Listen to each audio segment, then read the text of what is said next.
Hello everyone, कैसे आप लोग। आई होप सब कोई बहुत अच्छे और बढ़िया होंगे। सो नाग पंचमी की आप सभी को ढेरों शुभकामनाएं और नाग देवता सबकी रक्षा करे, सबके घरों की रक्षा करे। आज जो ब्लॉग आप लोगों के साथ करूंगी वो नाग पंचमी पे ही कर रही हूँ। देखिए कोइंसिडेंटली कल करना था बट कल किसी कारणवश मैं नहीं कर पाई थी, बट आज मैं उसको शेयर करूँगी कि हमारे घर पे ही ये जहाँ पे आप देख रहे हैं ना, ये दूध लावा चढ़ा हुआ है। यहाँ पे नाग देवता यहीं पे हमारे घर पे दिखे थे पर 2 दिन पहले, आई गेस संडे था शायद कि सैटरडे, ऐसे ही कुछ में निकले। सैटरडे को निकले थे, ठीक सैटरडे को निकले थे यहाँ पर। और शाम को 7 साढ़े 7 के आसपास में मैंने फर्स्ट टाइम मतलब इतने क्लोज से देखा था। ऐसे मैं सुनती थी, दूर से देखती थी, फ़ोटो देखती थी बट देखा नहीं था। बट ठीक है, हमारे घर की रक्षा भी वही करते हैं, हर जगह रक्षा वही करते हैं। तो हमारे घर में मम्मी ने मेरे बोला, मायके वाली ने, कि मारना नहीं है बिल्कुल भी।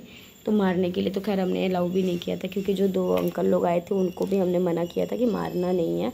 सबसे बड़ी चीज़ तो सावन चल रही थी, ऊपर से नाग पंचमी के 2-3 दिन पहले का ही निकले थे, तो इसलिए भी नहीं करना था। और मेरे शायद ससुराल में, मुझे कंफर्म तो नहीं पता है बट आई गेस कि वो कुल देवता में आते हैं, तो इस वजह से भी उन्हें कुछ नहीं कर सकते थे। बट ठीक है, अच्छे से वो निकल गए। आई गेस कि वो चले ही गए हैं, क्योंकि जाते हुए तो दिखे नहीं। बट ठीक है, चले गए हैं। सामने जो हमने घास वगैरह लगवाए थे वो सब कुछ हमने कटवा दिया, इसी वजह से कि बच्चे छोटे छोटे हैं ना, तो कहीं दिक्कत ना आ जाए। सो आज वही सुबह सुबह जब हम कर रहे थे ना, तो मेरे दिमाग में यही आ रहा था। और मैं तो खैर छोटी थी तब से दूध लावा चढ़ाती हूँ। ये पता नहीं अब कहाँ का नियम है, मुझे नहीं पता है। बट हमारे घर में तो मेरी दादी ना बचपन से ही बोलती थी कि दूध लावा चढ़ाना चाहिए, सबको चढ़ाना चाहिए। बेटे के टाइम अभी लेट हो गया था, तो फिर भी मैंने उससे पूजा तो करवा ही लिया था। आएगा तो पॉसिबल हुआ तो शाम को चढ़वा दूंगी, नहा लेगा तो मंदिर जाके चढ़वा दूंगी उससे। क्योंकि दूध लावा हमारे में बोला जाता है चढ़ाना होता है। आप कहीं भी रहो भैया, रक्षा तो वही करते हैं हमारी, तो इस वजह से हम बचपन से चढ़ाते हैं। हमारी दादी जो है ना, वो ये सारी चीज़ें हमें बचपन से सिखाती हैं, और उनकी ही वजह से आज कहीं ना कहीं पूजा पाठ में हमें जो होता है ना, जो नॉलेज किसी को नहीं होता वो हमारे पास है। और वो कोई कोई चीज़ें हमें पुश्तैनी प्राप्त होती हैं, तो वो पूजा पाठ वाला मेरी मम्मी भी बहुत अच्छे से करती है। तो इसलिए मेरा इंटरेस्ट भी बचपन से ही रहा है। नाग पंचमी हुआ, शिवरात्रि हुआ या ये सावन हुआ, मैं बहुत एक्साइटेड इन सारी पूजाओं में रहती हूँ। और शंकर जी की पूजा तो बचपन से कर रही हूँ, तो इस वजह से कहीं ना कहीं हाथ तो वो पकड़ के रखे है, वो दिख जाता है। बहुत चीज़ों में मुझे नज़र भी आता है। और होता है ना, आप जैसे जैसे एज में मेच्योर होते जाते हो तो आप हर चीज़ के काफ़ी क्लोज चले जाते हो। तो वैसा ही मेरे साथ भी है कि अब मुझे ना ये फालतू के चीज़ों से अच्छा अपने भगवान की भक्ति में लगता है। और आज मैंने ये साड़ी पहनी बहुत टाइम के बाद, बट अच्छे से नहीं पहना क्योंकि सुबह बहुत हबर दबर था। आज चीकू का एग्ज़ाम भी चल रहा था, तो कुछ बनाया नहीं। अब जा रही हूँ मैं, बनाऊँगी चावल दाल पकौड़ी मस्त। रोटी हमारे में बनती नहीं है, मुझे ससुराल का इसमें नहीं पता सच में कि बनता है कि नहीं बनता, बट तवा नहीं चढ़ाते ऐसा मुझे पता है।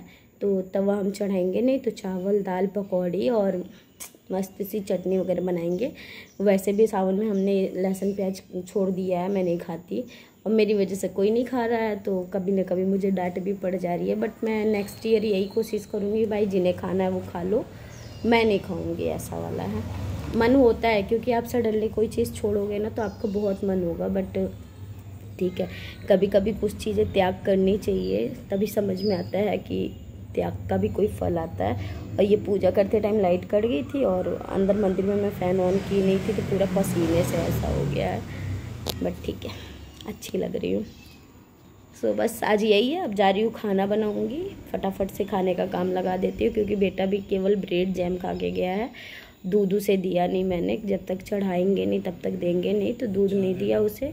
अब बना लूँगी, बनाने के बाद फिर मैं आराम से खाऊँगी। और पॉसिबल हुआ तो आपके साथ शेयर भी ज़रूर कर लूँगी, नहीं पॉसिबल हुआ तो कोई बात नहीं, क्योंकि ब्लॉगिंग भूल जाती हूँ मैं इस चक्कर में। और अभी बैठे बैठे ही मैं ब्लॉग एडिट कर लेती हूँ, ताकि 12-1 बजे तक आप लोगों के साथ शेयर कर दूँगी। सो बने रहिए ब्लॉग में, मिलती हूँ थोड़ा रुक के। सो यहाँ पर मैं बना रही थी अरवी के पत्ता का पकौड़ी, हमारे में रिकवच बोलते हैं इसको। तो तो इस पर बहुत अच्छे से पूरा बेसन का लगा के और फिर इसको रोल करके और वो भाप में पका लीजिए। उसके बाद से फिर आप बेसन में इसको डिप करके और फ्राई कर लीजिए। बहुत अच्छा लगता है, बट मैं उतना नहीं खाती हूँ, मुझे उतना पसंद नहीं है। हस्बैंड को बहुत पसंद है तो वो लेके आए थे पत्ता, मैंने बोला बना देती हूँ। सो यहाँ पर चीकू ये क्लिप रिकॉर्ड कर रहा है। आई होप आपको वीडियो आज की अच्छी लगेगी तो लाइक कीजिएगा, चैनल पे नए हैं तो सब्सक्राइब जरूर कर लीजिएगा। वीडियो इसलिए लेट जा रहा है कि थोड़ा इधर काम बहुत सारा था और तबीयत सही नहीं चल रही थी मेरी, और वीडियो एडिट नहीं कर पा रही थी, जिस वजह से मैं तो नहीं आप लोगों के साथ शेयर कर पाई। बट ट्राई कर रही हूँ कि आज आपको 2 ब्लॉग मैं दे दूँ, क्योंकि फेस्टिवल आ रहा है बैक टू बैक, तो इस तरीके से डिले हुआ तो अच्छा नहीं लगेगा। तो चलिए आप लोग एंजॉय कीजिए। तो यहाँ देख सकते हैं बना रही हूँ, इधर एक साइड पकौड़ी, एक साइड वो भापने वाला चढ़ाया है जो अरवी के पत्ते का है। कुछ अरवी के पत्ते मेरे बच गए हैं तो जिसको मैं सोच रही हूँ या तो कतरे करके बना दूँगी, मतलब जो छोटे छोटे काट के बेसन में लपेट के छान देते हैं, और नहीं तो देखूँगी कैसे बनेगा। और बहुत थकान हो गई है, 11 बज रहा है, मतलब आज 4 बजे से उठ के मैं लगी हुई हूँ। जो होता है ना एक सांस में लगे पड़े रहना, वो वाला। इतनी थकान हो रही है, इतना ही भूख लग रहा है। रात में फीवर की खाई थी मैंने गोली, क्योंकि बहुत ज़्यादा बैक पेन हो गया था। और ठीक है, कभी कभी अपने बच्चों के लिए मैं बहुत एक्टिव रहती हूँ। मुझे लगता है उन्हें फेस्टिवल के बारे में पता होना चाहिए, बिकॉज़ अगर आप अपने बच्चों को अभी से कुछ नहीं सिखाओगे तो बड़े होके उनका ऑलरेडी इंटरेस्ट किसी चीज़ में नहीं रहेगा। और जनरेशन के अकॉर्डिंग तो भाई मुझे लगता है कि सब कुछ सिखाना चाहिए, बिकॉज़ हमारी जनरेशन में हमने सीखा था। बट हाँ यस, मेरे जो हस्बैंड जी उन्हें ये सब कुछ भी नहीं पता था, वो मैं आई हूँ तब पता चला कि ये सब भी होता है। So everything depend on every women कि आप घर को कैसे मैनेज कर रहे हो, क्या कर रहे हो, कैसे खिला रहे हो, क्या फेस्टिवल मना रहे हो, क्योंकि आपका बच्चा आप ही को देख के बड़ा होता है, सीधी सी बात है। सो दैट्स वाई मैं अपनी बीमारियों को भूल चुकी हूँ और बच्चों की खातिर लग चुकी हूँ। बस मेरे ये रहे गर्मा गर्म पकौड़े। और मुझे शुरू से बहुत अच्छा लगता है, बिकॉज़ मेरी मम्मी भी ना इन सब में बहुत एक्टिव है, बहुत ज़्यादा। टचवुड वो आज भी बहुत एक्टिव है और होना भी चाहिए। मेरा यही होता है, गृह लक्ष्मी को अपने किचन से तो बहुत प्यार होना चाहिए। अदरवाइज़ आप एक लेडीज़ का हिलाने के लिए शायद परफेक्ट नहीं हो, मुझे ऐसा लगता है। एवरीथिंग करो, आप जॉब करो, सब कुछ करो, but kitchen is first priority मेरे अकॉर्डिंग। हो सकता है बहुत सारे लोगों को नहीं अच्छा लगेगा ये वर्ड, बट मुझे अच्छा लगता है। मुझे खाना बनाना पसंद नहीं था, जैसा कि बार बार बोल चुकी हूँ मैं। शादी से पहले बिल्कुल इंटरेस्ट नहीं रखती थी, बट जब शादी हो गई तो मुझे ऐसा फील हुआ कि नहीं, घर में अच्छा खाना होना भी बहुत भाग्य से मिलता है और बहुत सारे लोगों को ये सब बहुत नसीब से मिलता है। तो हर खाने की रिस्पेक्ट करनी चाहिए, ऑब्वियस सी बात है। सो बने रहिए ब्लॉग में, बना लूँ खाना तो मिलती हूँ आपसे।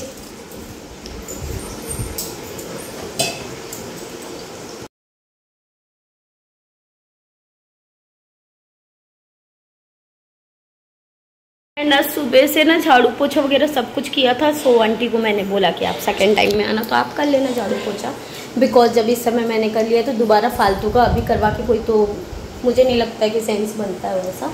सो बस इसलिए मैंने आंटी को मना कर दिया, मना कर दिया मैंने बोला कि आप दोपहर में आना, 4 बजे तक में आना, ताकि आराम से आके आप अपना काम करोगे। तब तक बच्चे भी हमारे जो गंदा करना होगा कर चुके रहेंगे, खाना बन चुका रहेगा, अवश्य बात है, तो घर साफ सुथरा दिखेगा। सो चलिए मिलती हूँ आपसे थोड़ा देर में, भाइयों एंड बहनों, मिलती हूँ थोड़ा रुक के, क्योंकि मन थक गया है ना मेरा बहुत, तो मन नहीं कर रहा है अभी। सब ठीक है यार, मेरे जो पीठ का दर्द है ना वो कोई ख़त्म कर दूँ, बहुत दर्द होता है मुझे खड़े हो जाने पे। सो चलो सॉरी, चलिए मिलती हूँ बाद में। फाइनली खाना बन गया, टाइम हो रहा है 12:30, खा लेते हैं, फिर नींद आएगी, सो जाएंगे, फिर उठेंगे, फिर खाएंगे। तो चलिए खाना खा लूँ मैं जल्दी। ड्रेस चेंज कर दिया क्योंकि बर्दाश्त नहीं हो रहा था आज एकदम से ही। हालांकि आज इसीलिए मैंने कॉटन पहना था, बट पता नहीं क्यों ना कल से कुछ भी टाई कर रही हूँ ना पेट पे तो बर्दाश्त नहीं हो रहा है। सो चलिए ठीक है, खाना वगैरह खा लेते हैं, खा के फिर आपसे मिलूँगी। नहीं मिलूँगी तो ब्लॉग यही एंड कर दूँगी। अभी एक ब्लॉग एडिट करके 12 बजे छोड़ना था, नहीं छोड़ पाई हूँ। देखती हूँ अभी टाइम मिलेगा तो एडिट कर दूँगी और फिर लाइव कर दूँगी। सो फाइनली मैं जा रही हूँ शिव चर्चा में। तैयार हो गई हूँ, सामने वाली भाभी का वेट कर रही हूँ कि आए तो उनके साथ निकलूँ। पटेल भाभी के यहाँ है आज। नानी इसी पे फ़ोन करेगी, इसमें पैसा नहीं है। तक्षशिला जो दिल्ली के पास है। हाँ, कलश को खाली नहीं रखते ना, लपेट के रखते हैं उसको। नारियल में तो कपड़ा भी लगा के रख सकती थी भाभी, लाडू का। लेकिन बहुत अच्छे जैसे बेलपत्र चढ़ जाता है। बेलपत्र चढ़ता, तुलसी नहीं चढ़ती। तुलसी हनुमान जी को चढ़ती है।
तो फाइनली आ गई हूँ मैं शिव चर्चा से। गर्मी देख रहे हैं आप, बहुत ज़्यादा गर्मी हो रही है, उमस वाली गर्मी हो रही है ये।